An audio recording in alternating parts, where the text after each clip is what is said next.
If you have a Honda, Toyota, Acura, Lexus, or Subaru, you want to pay close attention to our next segment, and specifically a specialized shop in those automobiles, one of the finest automotive repair facilities, again, in our state or our country. We're privileged to have on our show Tom O'Donnell, owner of Preferred Auto Care. Tom, welcome back to the show. Thanks, Mitch.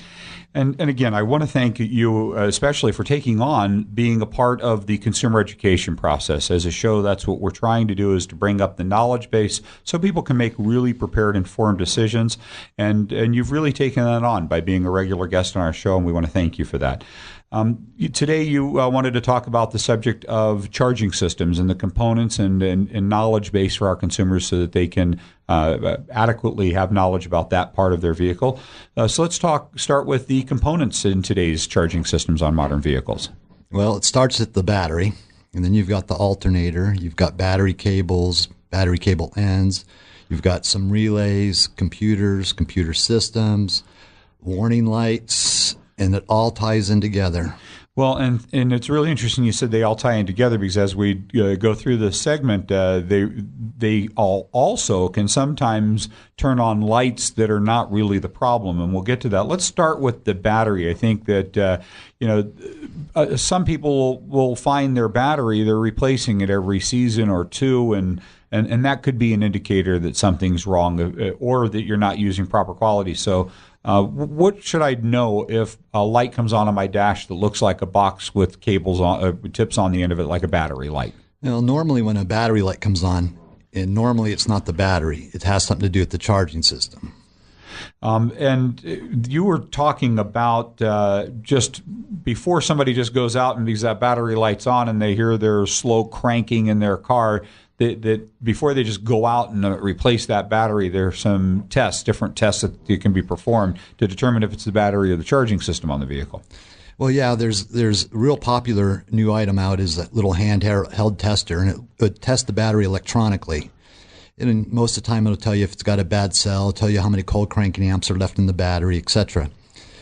But if a customer comes in, you drill them and you find out that you're saying to yourself, no, that sounds like a bad battery, but you go out there and test it and it tests good, you need to test it another way. And the way of testing it is you have a machine you roll up to it and you actually put a load on it. The rule of thumb is you load it down to half the cold cranking amps and it shouldn't drop below 9.6 volts. And so, battery quality is a big issue. And one of the things that you were sharing with me is that a lot of times these, if you're putting in a inexpensive or off-the-shelf, I'll say it, and because we won't to degrade any other products, a non-name brand battery, that you may be actually then triggering some of these other potential lights that really were not problems. So let's get into the battery quality. What should somebody know when they're selecting a battery for their car?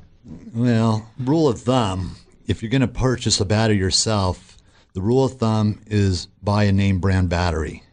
The problem is some of the batteries out there that no one's ever heard of before, there's no quality in it. And usually when we get those cars in that need a battery and they say we've replaced it 2 years ago, well, the battery is it's basically a piece of junk.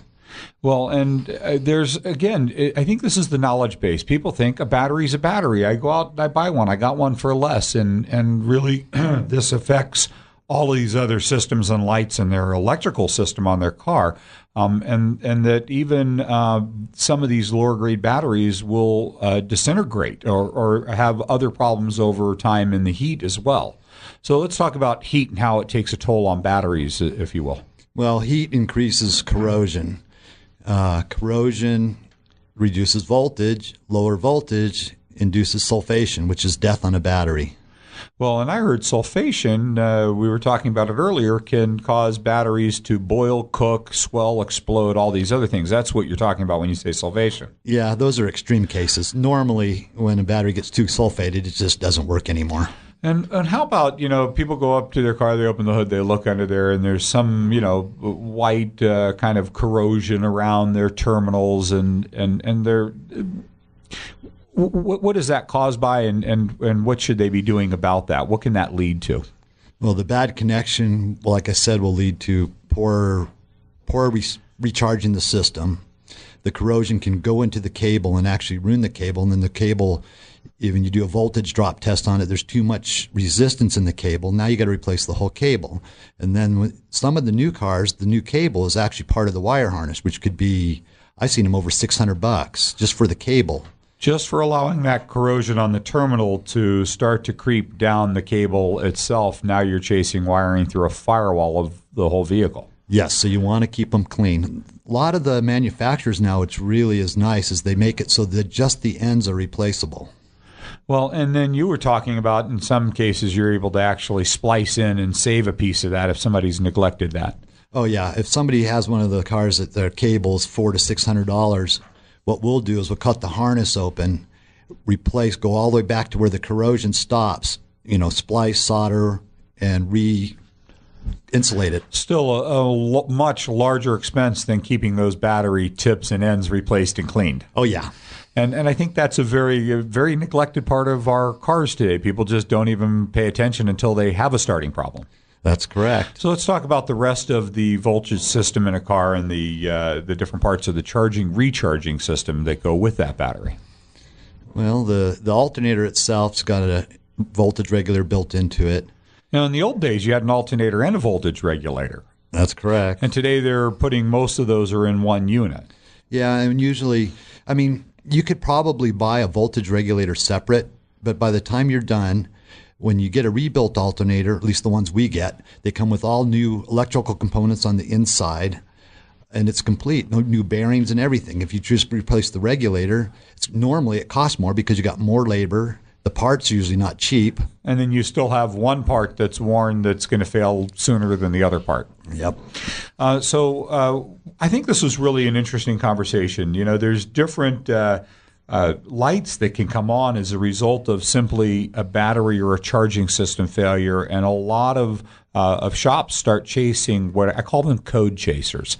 Like in the collision industry and the insurance industry, they have ambulance chasers. Well, in the automotive repair facility, there's a lot of code chasers. And explain what I'm talking about there. Well, we've seen them before when the charging systems quit working, where just the battery light comes on, which is normal. But a lot of the newer cars, everything's so electronic, the battery starts getting weak. All kinds of warning lights come on. We've seen it before where all these warning lights come on, but not the battery light. And lots of times it's related to the alternator or charging system. We've also seen it before where a car came in, the battery light was on. So naturally, the first thing you do is you go out and check the charging system. Well, the charging system was working fine. And they're so electronic nowadays, what you end up finding was a bad brake light switch. And I thought this was fascinating because this is the difference between what I call code chasers that just plug in, they get a code, it says you've got a battery problem, they replace the battery, and off you go. And you then, as soon as that battery starts to get worn down from this still open draw that's in your system because they didn't check anything else, now you're back with another either bad battery or a starting problem, and they still never fix the problem. You've spent money on a battery you really didn't need. Those are code chasers. They just fix what the light says, and they plug in and read it, and that's all that they're going to do for you. But what you're explaining here is that an open circuit somewhere else in the car could be leading to these lights being triggered. Yeah, by all means. I heard of one where that actually was recently. This is why having a quality shop that is you're really committed to getting the job done right and has the knowledge base is really important, because I had one recently that was just a brake light bulb, and that affected the car's ability to run and surging and everything else. It was really an extraordinary case. That's not the common, but it really takes a quality shop like yours to diagnose those problems. Some of these cars today, if you have a low voltage, will go into a limp mode. Oh yeah, they won't run right. Like they reduce power and everything, and you think that you're having some catastrophic repair. But like I know that in a Land Rover recently, it was they only give you 15% of the power. You can limp somewhere, but you can't really drive them. Let's talk about the charging systems and what type of services or how often should people have their battery load tested with you and things like that. Well, I'd have my battery load tested probably at least once a year. And if you have any warning signs, don't ignore them, because if you do, one day you might go into the grocery store, come back out, and your car's not going to start. Well, and we also mentioned the fact that you specialize in these vehicles. You told me a story. The one you were talking about with this brake switch was an MDX, I think you were telling me about. This is where being really specifically knowledgeable about specific vehicles is really important for you. And let's talk about that MDX, how that happened. Well, a customer came in and they said that they had their battery light was on, so I had them drop it off, and naturally, we checked the charging system first, and we're going, well, that's working, so that's weird. And I don't remember the exact chain of events we went through to find out what was going on, and it took a couple hours. But the beauty part of it is we're going to see it again, and we won't have to go through that. Well, and one of them, you were telling me a story about having to, you couldn't recreate the problem the consumer was having, so you had to put them in the driver's seat. And then tell that one. I thought this was really interesting. That was a drivability problem. The car, he says, it just didn't run right. It didn't have any power. It started cutting out. And so we drove it over and over and over again. And then we can't find nothing wrong. So he brings it back. He goes, it's still doing it. And he did this like 3 times. Finally, we went with them. And we let him drive. Well, he was 2-foot driving, and his 1 foot was on the brake pedal all the time, and it was affecting the computer. So basically, the car's saying, I'm stopping, we're shutting off the fuel, but yet he's still trying to accelerate, and it just didn't run right. And so you had to witness what he was doing to actually resolve the problem with that particular car. I mean, and that's, again, now if that happens, somebody else comes in with the same problem, the first thing you're going to ask is, do you use both feet when you're driving? Let's talk a little bit about your business and, again, the different makes that you work on, where you're located, how they can get a hold of you, your hours, and how many years you've been there. Well, we've personally been at our current location for over 21 years. We're at 1705 Gregg Street in Sparks, intersection Rock and Gregg, 355-7033. We're open Monday through Friday, 7:30 to 5:30, and you could reach us on the web at preferredautoreno.com. And the makes, you really started off originally with just a couple, and you've expanded into really specific makes and models. So let's give them an idea of if they have this type of car, that they should be bringing it to you. We're specialists on Honda, Acura, Toyota, Lexus, and Subarus. And I'm guessing that's probably a good segment of our market in northern Nevada. Just a great selection of vehicles. And how long have you been in the industry personally, and how long have you had Preferred Auto Care in Reno? We've had Preferred Auto Care in Sparks for 21 years. Excuse me, that's right. It's right on that edge for me. Yeah, I was in California for 1 year, and there's too many people, and I couldn't take the traffic, so I left. But I've been doing Hondas for over 30 years. And again, Preferred Auto Care, our number one selection for repairs on Honda, Toyota, Acura, Lexus, and Subaru. And integrity, core fundamental values, quality, get the job done right the first time. It's really, again, a privilege to have you be our spokesperson for our community on those makes and models. And thank you for taking that on and being committed to that. Thanks, Mitch. I appreciate it.